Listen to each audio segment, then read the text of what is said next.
Look closer. This is not your everyday meat. This is horse meat. It is available in butcher shops and grocery stores in Quebec.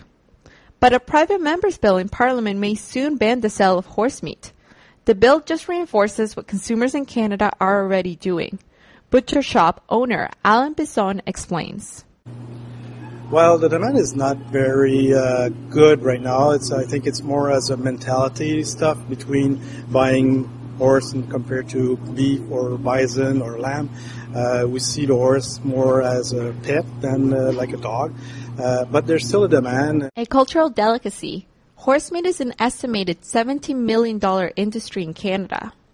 Avid food writer Corina Horton talks about the appeal behind the meat. Culturally, well, it's been a part of the French diet for a really long time. In North America, not so much. Culturally, I suppose it comes from that French joie de vivre, that it's very much a part of the diet.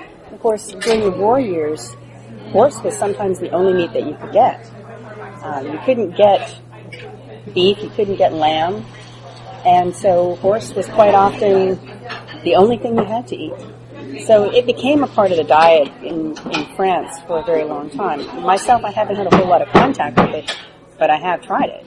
But for Sarah Mayo, owner of Swallow Creek Farms outside of Ottawa, this is not an issue of cultural clash, but inhumane slaughter. Personally, I don't have a problem if people want to eat horse meat. I mean, certainly the Europeans eat a lot of it. It's a little bit, you got to think sensibly. There are a lot of starving people in the world, and if horses can help to feed some of these people, then it makes sense. There's certainly an industry, there's certainly an agriculture that I think would support that. But the problem is with horses is do they lie in the under the agricultural umbrella, or do they lie under the sport and leisure and pet umbrella? And the ones you see here are pets. And no, I wouldn't want to eat them. The issue of horse slaughter is widespread. There are many aspects involved. The one aspect that I think is most important that we get regulated and enforced, and there are regulations, but there's very little enforcement, is the treatment of animals going for slaughter and how they're transported and what happens to them when they're at the slaughterhouse before they're actually killed. That is one of the biggest issues. Another issue is the way they're killed. That I don't know all that much about, but certainly a lot of people, horse people, are against sending horses for slaughter because of the lack of care from the time they leave your farm or the time you bring them to a feedlot or a depot to the time they're killed.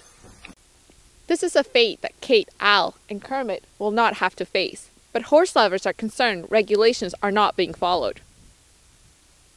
Recent campaigns seen here in Ottawa show horse meat's days may be numbered. But for NDP's Alex Adamanenko, this is also a health hazard, an issue he wants government to act on with this bill, C-322. The actual meat itself, according to our guidelines and the USDA guidelines, is not fit for human consumption.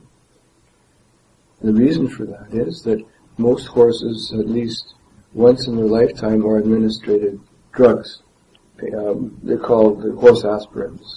For example, phenylbutazone, bute, as we refer to it, is the one that's most commonly used.